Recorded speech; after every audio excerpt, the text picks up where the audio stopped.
primeira pergunta, creio eu, que tem que ser respondida sobre Avatar, O Caminho da Água, que acaba de estrear nos cinemas, é: o visual é tudo isso mesmo que anunciaram? A resposta é que é. É isso e é muito mais ainda do que isso. A segunda pergunta, que decorre mais ou menos naturalmente dessa, é: mas o filme é bom? Essa tem uma resposta um pouco mais complicada. Depende dos critérios que a gente aplique à avaliação de O Caminho da Água. Nessa continuação, o Jake Sully, o personagem do Sam Worthington, já habita permanentemente o corpo de um nave, um habitante original do planeta Pandora, está casado com a Neytiri, a personagem da Zoe Saldanha, e formou uma família numerosa, que inclui inclusive uma filha adotiva, a Kiri, que vocês vão notar é muito parecida com a Sigourney Weaver.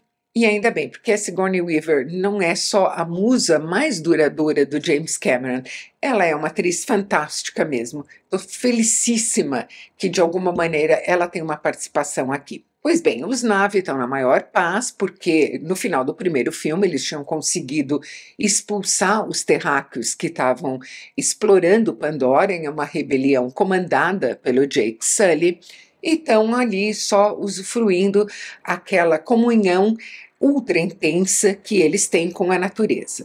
Mas é lógico que a humanidade, sendo a humanidade, não iria deixar em paz um planeta com tantos recursos naturais, de forma que eles voltam.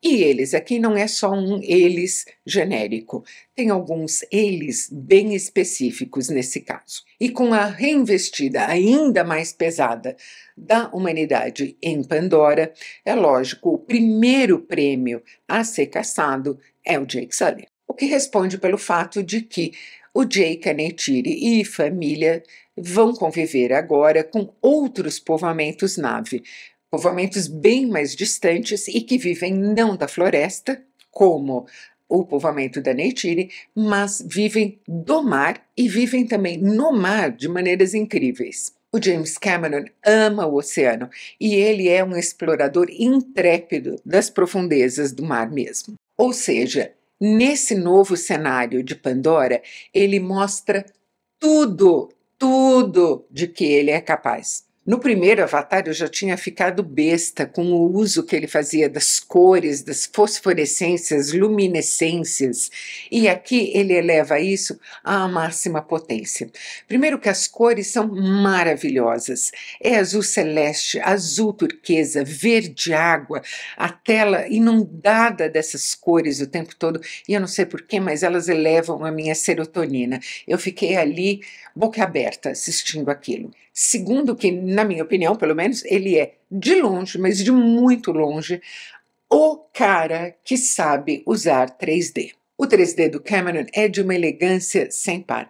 Ele faz quase que só mesmo da tela para trás, o que dá muita profundidade à imagem e à ação. E nas poucas ocasiões em que ele usa o 3D da tela para frente, é com uma delicadeza sem rival. É só para elementos muito finos e muito poéticos que ele vem da tela para frente. E todo o desenvolvimento tecnológico que houve entre o primeiro Avatar e esse aqui é aproveitado. Mais do que isso, como no primeiro filme, aliás, como em quase todos os filmes dele, o Cameron faz a tecnologia avançar para servir aos propósitos dele, para que ele possa executar a concepção dele na tela. As cenas de maquinário pesado são fabulosas, porque esse é um talento do Cameron. As cenas na floresta de Pandora são lindas, como sempre foram, mas as cenas subaquáticas é que são de matar.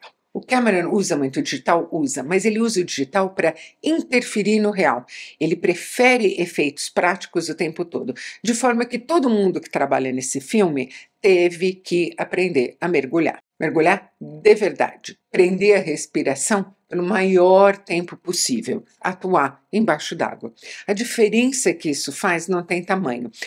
Para ser bem sincera, é assim, eu não saberia dizer onde começa o real e onde começa a pós-produção em cada cena. Eu também não saberia dizer por onde que o pessoal da pós-produção começa, porque é tão complexo o que ele faz. Ele tem personagens nave, personagens humanos, nadando juntos embaixo d'água, convivendo com criaturas que estão passando, com aquele cenário, com ação, com maquinário acontecendo ao mesmo tempo. Não tem precedente para saber por onde se começa a costurar tudo isso em uma mesma imagem. Quem sabe é o James Cameron e, claro, a fantástica equipe de efeitos dele. O Cameron, além de tudo, é um cineasta muito dinâmico.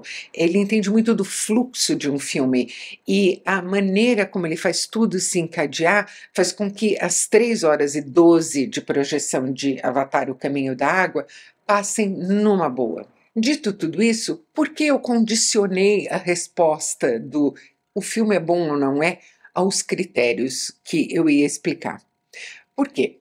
Primeiro, o roteiro é muito meloso. O Cameron sempre teve esse traço meio sentimental, mas eu acho que à medida que ele vai ficando mais velho e ele vai ficando mais meigo, menos bravo do que ele era, ele aparece mais. Outra coisa é que todos os filmes dele são uma delícia de assistir, mas todos eles têm roteiros que são meramente funcionais. Como criador de histórias, o Cameron muitas vezes é brilhante.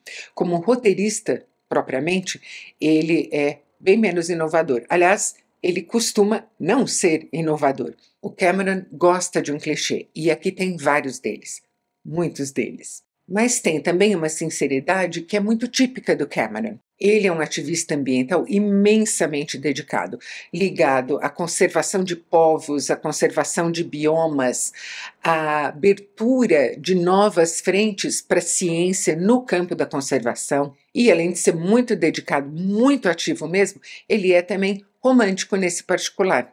Ele quer levar essa mensagem para o maior número de pessoas possível. Então ele se vale desses clichês em prol da causa dele. Ele está muito mais preocupado com essa missão do que com a artesania do roteiro.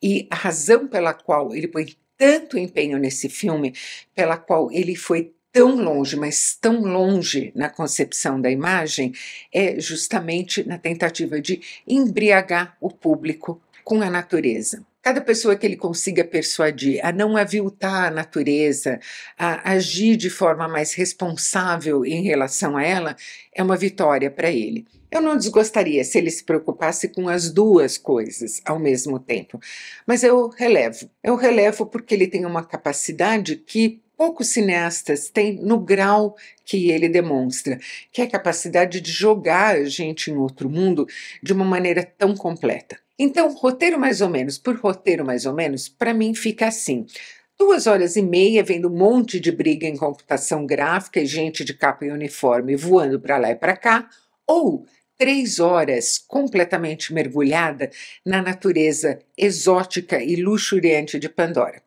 Eu não tenho dúvida qual opção que eu prefiro. Se você gostou desse vídeo, não se esqueça de curtir, inscreva-se no canal e clique no sininho. E a gente se vê no próximo vídeo.